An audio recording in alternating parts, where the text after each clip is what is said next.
This is Out of the Box with Jonathan Clark on Q1043. All right, welcome back. Jonathan Clark in the studio with some old friends. We have the record company in the house. How are you guys? Great. Good to see you. Yeah, Chris, Alex, and Mark. We got a new album called All of This Life. It's out June 22nd. And you're playing the big room, Terminal 4. Well, it's not the big room. I mean, you play the Garden, for Christ's sake. But you're playing Terminal 5 October 18th, and all the tour dates for the band at therecordcompany.net. The last time you were here, was it 2 years ago? Yeah, I think 2016 was the last time we were on your show, John. Your world's changed a little bit. A little bit, yeah. I mean, a lot. I mean, quite a bit, yeah. That first album nominated for a Grammy. You told a story about how you found out that you were nominated for a Grammy. Yeah. Would you please repeat that for the fans? Yeah. Well, people have asked, was it a dream come true? Thank you, brother. Was it a dream come true to get that nomination? And my honest answer is I never dreamt of that. I didn't think it was possible. Right. That would be like saying, was it a dream come true to hit a home run for a Major League Baseball team? It's like I've never even fathomed that possibility because I didn't think it was possible. Well, you're like, let's put up some microphones in a living room and record some stuff and have fun. It seriously didn't cross my mind So when we got, what happened was my wife kept teasing me. I think she was teasing me. She was like, hey, the Grammy nominations come out on Tuesday. Hey. And we were back from like this long run. And I was asleep. It was about 6 a.m. in LA. They do that Monday or Tuesday or something. Yeah, like a Monday, I think. Yeah. And what ended up happening was all of a sudden she wakes up, and at 6 a.m. is sleep time for a musician unless you're misbehaving till the wee hours. Or bedtime, depending on. Exactly. Yeah. So all of a sudden I hear her going, oh my God, oh my God, oh my God, and there's a few expletives which can't go over the air. Yeah. And I'm like, what is going on? I wake up out of bed. I thought nothing good could be happening, And she goes, the band's nominated for a Grammy. You're nominated for a Grammy. And I sat there in stunned silence, Wow. And she was like, did you hear what I said, Chris? And I was like, yeah, I think I heard you. Can I have some coffee? Yeah. She's like, what are you going to do? I said, I'm going to call Ma. So I called my mother. And then I listened to some Jimmy Reed. I called Alex. He answered. Mark slept through the whole ordeal. So that's his story. Yeah. Did you guys go to the Grammys? Oh, yeah. Or we got dressed up and everything. Yeah, really? We got some tuxedos. Mm-hmm. And was that the one in New York last year? No, it was L.A. 2 years ago. Yeah, 2 years ago. The great thing about being nominated for a Grammy is that from now on, people say not just the record company, they say Grammy-nominated record company. Yeah, it's an honor. We didn't expect it. Well, one thing too, when you sit there and they go through, and so you don't win, and you're like, oh, okay, but you're there and it's cool. And the category right after ours was Megadeth won. Oh my God! Yeah, and I was a huge fan growing up and everything. So they go up, and Mustaine's like, well, 13's a lucky number because I guess they had lost 12 times. Yeah, so they've been nominated 12 times. Kind of put it in. So the 13th, they got on the 3rd. So we didn't feel so bad when we didn't win because you get over it. I'll make you feel better. Do you know what music they were playing when he went up there? Metallica, yeah. Oh, yeah, I remember that. Not cool. Oh, my God. I mean, unbelievable. But, so was it a good party? It was a great party, man. It was, you're in the room with the best there is. Yeah. You hear people like Adele sing, and you're in the room, and you're like, wow, that is a crazy good singer right there. Exactly. So it's like, it's cool, because you get to see a bunch of people that are superstars that you wouldn't normally, if you're the record company, meaning the band, us, it's not who we would normally be running around seeing, it's not the circles we flow in. So, I'm not going to see Beyonce perform live. We're on, normally because we're on the road, and B, it just isn't going to line up for me generally. And it's like, although so to see her Alex play was really cool. Alex saw Booger from Revenge of the Nerds at the grocery store one time. That's amazing. Remember? That was I saw him one too. of my favorite celebrity sightings. I saw him too. Beyonce Booger, yeah. That's more our speed. How did it feel when you guys played Madison Square Garden? Is it intimidating when you walk down those halls and you see the photos of, Muhammad Ali, Frank Sinatra, the Rolling Stones, and things like that? I mean, the rock stars, the athletes, and everyone that's played the Garden. What's that feeling like when you're walking through those hallways? Surreal. the thought of playing it is a lot crazier than the experience of playing it. If that's because once you start playing, you're playing music. Yeah, that's what you've done your whole life, and right. it is. Luckily, we had done a few shows with. It was on the John Mayer tour, and I think that was like the second or third show. Mm-hmm. So we had already had the experience of playing that size room, so it wasn't adjusting to that size room and being at the Garden at the same time. Yeah, yeah. So I think I think if that was the first of that would tour, have really been scary. yeah, because we did a sound. The first night was Albany, New York, at the old Knickerbocker Arena. It's Okay, called, right. First Union or something. And, Yeah. you sound check in there, and there's 20,000 empty seats. That is just that sound is up in the rafters, and Right, you're like, yeah. what? But you got professionals with you that know how to. They say trust it. There's going to be 20,000 people here. That'll tighten it all up. And But and the stage is bigger too, right? Yeah. Like you can run around a little bit more. you got Sure. some room, yeah. Yeah, I mean but once you're playing, you're playing. But it's before and after that it really hits you. Before you're like, oh my God, I'm gonna play Madison Square Garden. Then after you're like, oh my God, I played Madison Square Garden. But while I was just saying the other day, if you're at the plate in the bottom of the ninth and you've got 2 outs and you got to hit the baseball, you better just be thinking about hitting the baseball, not anything else. You got to focus, man. Right. So when you're playing, you're just trying to put on the best show you can. So you're not thinking about what does it mean to be here and all that stuff. At least I don't think we were. I wasn't. It was before you are, and then after you are. But while you're doing it, you're playing your tunes. You're trying to be a good band. You guys toured Europe with one of my favorite bands, Blackberry Smoke. Big band. Yeah. Yeah. So that Good was buddies. actually before the last album came out, or right when the last Right album when came we out. signed the contract, we Yeah. went on that tour in Europe with them. It was Those great. guys are great, aren't they? Yeah, So absolutely. good. So other than the Garden, have there been other like kind of surreal moments where maybe you met somebody that you always idolized, or you played another venue or something like that?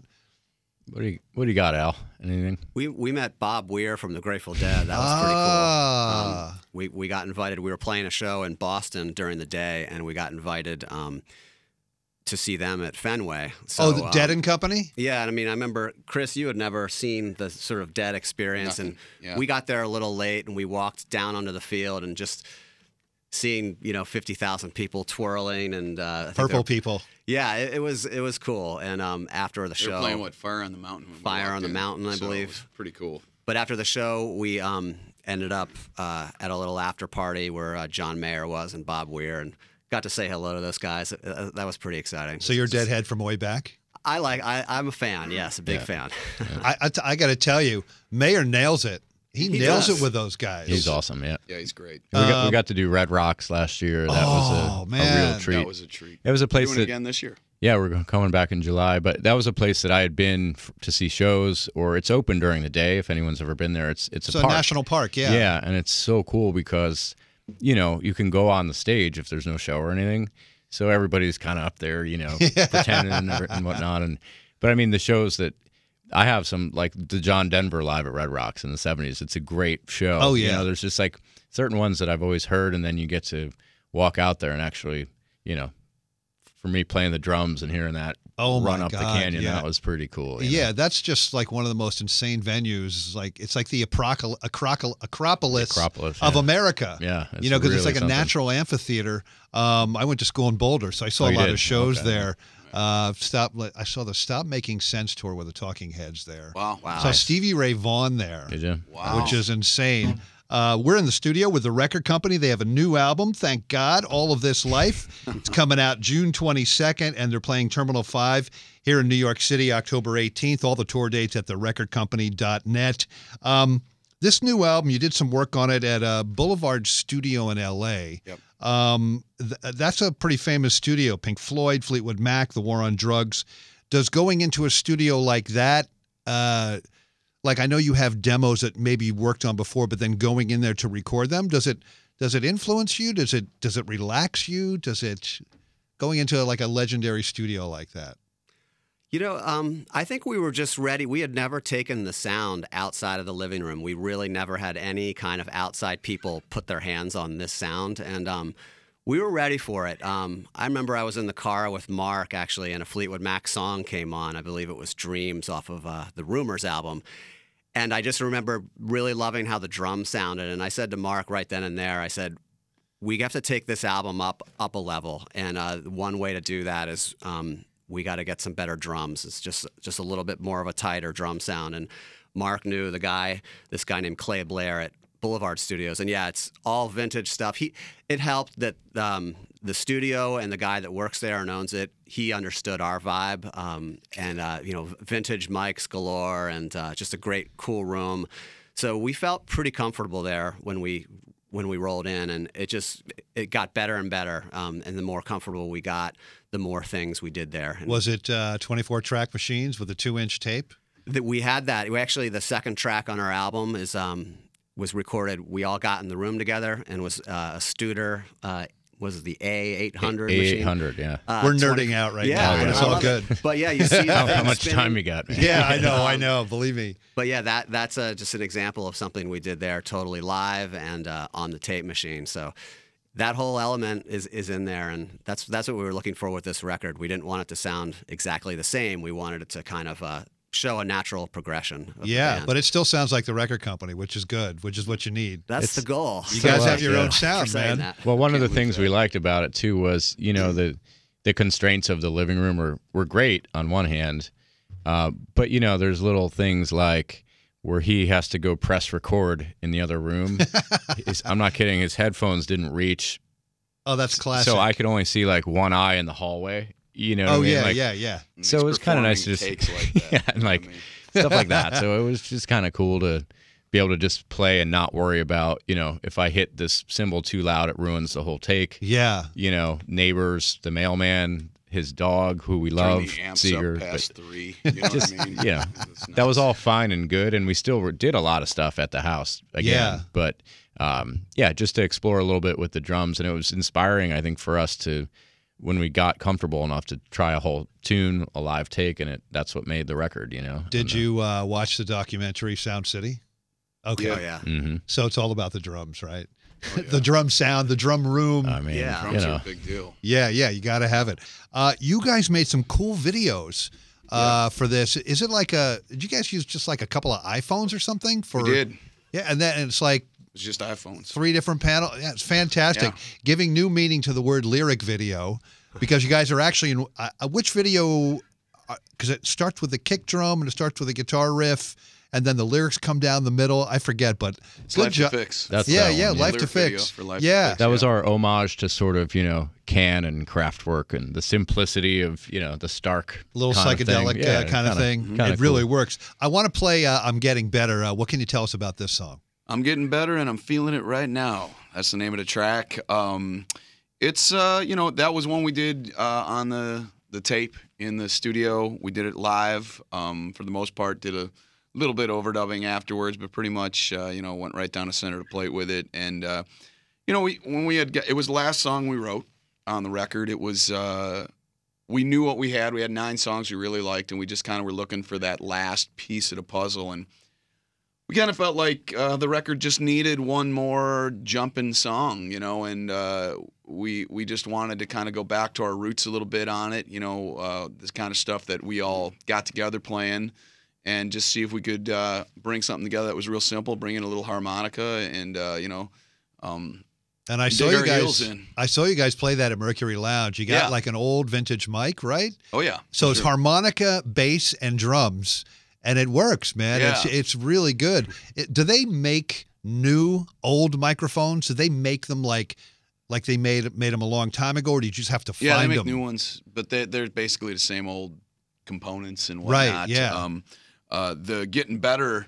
Well, the one you're talking about is called On the Move. Oh, That's the okay. one. Right. Yeah, Yeah, that was yeah. off the last record. This song's got guitar, and then I'm playing the harmonica in the cage, like Oh. Bob Dylan style, but trying to play it more like Jimmy Reed like style, blues style, Yeah. harpo kind of deal. So that was kind of the idea there. Just go bass, drums, guitar, and then instead of doing guitar soloing, do some harmonicas. Yeah, yeah. And try and get that old dusty sound going. It But works. thanks, Well, man. mission accomplished, guys. Appreciate it. Thanks, Everyone man. go out and get the new album. You can pre-order it now.